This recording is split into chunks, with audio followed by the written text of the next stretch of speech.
आत्म मंथन, आपके भीतर की आवाज शिवेंद्र प्रताप के साथ।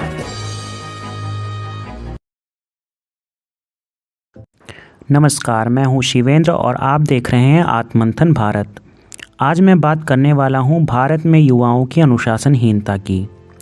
क्या आपको पता है, सन 2014 के आंकड़ों के अनुसार भारत में कुल 37 करोड़ आबादी युवा है, जो देश की कुल आबादी की 27% है। ये दुनिया की सबसे बड़ी युवा आबादी वाला देश है। ये बात जानकर आपको ज़रूर खुशी मिलती होगी, लेकिन ज़रा रुकिए। केवल युवाओं का होना पर्याप्त नहीं होता, युवाओं को सभ्य होना भी बहुत ज़रूरी है। और भारत की युवा आबादी सभ्यता के मामले में जैसी दिखती है वैसी है नहीं। भले ही भारत को दुनिया में सभ्य देशों में गिना जाता हो, लेकिन यहाँ के युवा जो कर रहे हैं उससे वे बिल्कुल भी सभ्य नहीं लगते। देश में ट्रैफिक रूल की अगर बात करें तो सबसे ज़्यादा कानून तोड़ता हुआ देश का युवा ही दिखाई देता है। फिर वो चाहे एक मोटरसाइकिल पर 4 लोगों को बैठाना हो और चाहे जिगजैग राइडिंग करनी हो। वहीं हेलमेट लगाना तो वे अपनी शान के खिलाफ समझते हैं। उनको हेलमेट लगाने में उलझन होती है और वे हेलमेट मोटरसाइकिल के मिरर को लगाते हैं। जैसे ही किसी चौराहे पर पुलिस दिखाई देती है, वैसे ही ये हेलमेट सर पर चला जाता है और चौराहा पार होते ही हेलमेट फिर से मिरर पर लग जाता है। उन्हें पता ही नहीं है कि हेलमेट चालान से बचने के लिए नहीं, बल्कि उनके सिर की सेफ्टी के लिए होता है। उनकी जान की कीमत चालान के उस 1000 रुपये से कहीं ज़्यादा है, क्योंकि वे एक परिवार के बेटे तो हैं ही, साथ ही वे इस देश के एक युवा नागरिक भी हैं, जो भारत की स्ट्रेंथ को मजबूत करते हैं, सामाजिक रूप से भी और आर्थिक रूप से भी। वहीं यूनिवर्सिटी से छूटने वाले कुछ युवा जो पब्लिक बसों में आते जाते हैं, वे अक्सर बस कंडक्टर से इस बात पर भिड़ते हुए दिखाई देते हैं कि वे बस का टिकट नहीं खरीदेंगे। यूनिवर्सिटी के ये बच्चे जो ग्रुप में बसों में बैठते हैं और कंडक्टर को डरा धमकाकर अपनी बात मनवा लेते हैं। कंडक्टर भी पिटाई के डर से इनसे उलझना खतरे से भरा मानते हैं और उन्हें फ्री में ही यात्रा करने देते हैं। अब आप ही सोचिए, ये युवा हमारे देश को बनाएंगे या देश को खाएंगे? वहीं अगर छेड़खानी की बात करें तो ये युवा बसों से लेकर सड़कों और यूनिवर्सिटी तक में लड़कियों को छेड़ने एवं तंज कसते हुए दिखाई देते हैं। और इन्हीं में वे युवा भी हैं जो दुष्कर्म जैसी दिल दहला देने वाली घटनाओं को अंजाम देते हैं।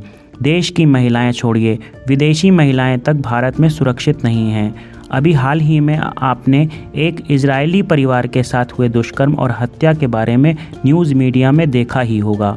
युवाओं को शर्म आनी चाहिए कि वे विश्व के सामने अपनी ऐसी इमेज गढ़ रहे हैं। किसी भी देश के विकास की रीढ़ उस देश का युवा होता है। आज देश में 12 से 17 वर्ष के बच्चों की बात करें तो 1.48 करोड़ बच्चे नशे की लत का शिकार हैं। वहीं अगर 10 वर्ष से 75 वर्ष के लोगों की बात करें तो देश में नशा करने वालों की संख्या 37 करोड़ के पार चली गई है और इसमें बूढ़े लोगों के साथ युवा भी शामिल हैं। और इसमें लड़कियां भी पीछे नहीं हैं। ज़रा विचार कीजिए, हर युवा नशा करके अपने जीवन के 1 वर्ष भी अगर कम कर रहा है तो सोचिए वो देश को इससे कितना नुकसान पहुंचा रहा है। 1 वर्ष में एक युवा देश के विकास में कितना योगदान दे सकता है। वहीं करोड़ लोग अपने जीवन के अनेक वर्षों को नशा करके कम कर रहे हैं। ड्रग्स की तस्करी में भी आज युवा सबसे ज़्यादा लिप्त है। भारत की अनेक यूनिवर्सिटी में चोरी छुपे ड्रग्स की तस्करी का काम युवाओं के बीच ही चल रहा है। अब बात करते हैं प्रोटेस्ट की। वैसे तो भारत में प्रोटेस्ट करना अपराध नहीं है, लेकिन अगर प्रोटेस्ट शांतिपूर्ण हो तो। लेकिन प्रोटेस्ट तब खतरनाक हो जाते हैं जब उसमें तोड़फोड़ और आगजनी होने लगती है। देश में शांतिपूर्ण प्रोटेस्ट हों तो समझ में आता है, लेकिन युवा ही हैं जो प्रोटेस्ट के दौरान सरकारी संपत्ति को नुकसान पहुंचाते हैं और बसों आदि में आग लगा देते हैं। याद करिए वो समय जब सीएए का विरोध हुआ था और सरकारी संपत्ति को तो युवाओं ने नुकसान पहुंचाया ही था, साथ ही हत्याएं भी कर दी गई थीं। देश भर में अक्सर छात्र अपनी मांगों को लेकर धरने पर बैठते हैं और मांग ना पूरी होने पर बसों में वाहनों में तोड़फोड़ करते हैं और आग लगा देते हैं, और इस तोड़फोड़ से कुछ भी हल नहीं निकलता। उल्टा पुलिस तोड़फोड़ करने वालों की पहचान करके उन्हें जेल में डाल देती है। सामाजिक सभ्यता की बात करें तो वो भी भारत के नवदंपत्ति में ख़त्म होती जा रही है। सम्मिलित परिवार में रहना आजकल उनको बंधन सा लगने लगा है, इसलिए वे एकल परिवार में रहना ज़्यादा पसंद करते हैं, जिनमें बहुत सारे एकल परिवारों की संख्या इसलिए भी है क्योंकि पति पत्नी जॉब को लेकर मजबूर हैं, जिसके कारण उन्हें घर से दूर रहना पड़ता है। लेकिन समस्या यहाँ नहीं है। समस्या तो तब दिखाई देती है जब हम वृद्धाश्रमों पर नज़र डालते हैं। साल दर साल वृद्धाश्रमों की संख्या लगातार बढ़ती जा रही है और उसमें रहने वाले वृद्धों की संख्या भी बढ़ती जा रही है। इससे ये साफ पता चलता है कि भारत में नवदंपत्तियों के बीच नैतिक पतन भी हो रहा है। भारत में लगभग 2 करोड़ बुजुर्ग वृद्धाश्रम में रहते हैं और लगातार इनकी संख्या में इजाफा हो रहा है।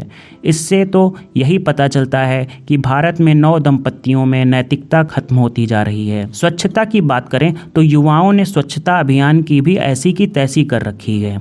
खाली स्नैक्स के रैपर ये यहाँ वहाँ सड़क पर यूं ही फेंक देते हैं। मोहल्ले के पार्कों में भी कूड़ा ही नज़र आता है। मोहल्ले के पार्कों में घूमने जाने वाले और खेलने वाले सब बच्चे और युवा ही हैं जो स्नैक्स खाकर रैपर इधर उधर फेंक देते हैं। वहीं पान मसाला और गुटखा खाने वालों के तो क्या कहने। सड़क के फुटपाथों और ओवरब्रिजों के दीवारों पे तो ऐसी पीक की डिज़ाइन बना रखी है जिसे पूरे यूनिवर्स में उनके अलावा कोई बना ही नहीं सकता। हालांकि पान मसाला केवल युवा ही नहीं बुजुर्ग भी खाते हैं। कुछ गंदगी फैलाने में उनका योगदान भी है। अब आप खुद विचार कीजिए, भारत में युवा कितना सभ्य है।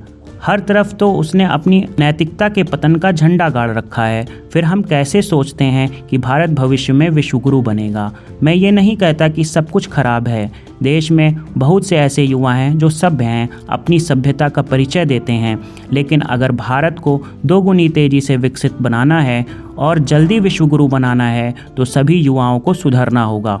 पेरेंट्स को भी अपने बच्चों को पालने के तरीकों में बदलाव लाना होगा। बच्चों की नैतिकता पर ध्यान देना होगा। 18 वर्ष से पहले उन्हें ऐसे वाहन ना दें जिसको चलाने के वे अधिकारी नहीं हैं। अभिभावक और स्कूल बच्चों को जैसा गढ़ेंगे बच्चे वैसे ही युवा बनेंगे। समाज में इस अनुशासनहीनता की बनती जा रही चेन को हमें ही ब्रेक करना है। इसलिए जल्द से जल्द इस काम में लग जाइए और भारत को सभ्य और सुंदर बनाइए। अब आ गई है शिवेंद्र प्रताप द्वारा लिखी गई पुस्तक आत्मा की खोज, एक वैज्ञानिक यात्रा जो आत्मा के रहस्यों को वैज्ञानिक रूप से उजागर करती है, जिसे पढ़कर आप निश्चित ही आत्मा को ठीक तरह से समझ पाएंगे। Amazon, Flipkart, blue rose publisher जैसी कमर्शियल साइट पर उपलब्ध। अभी परचेज करें।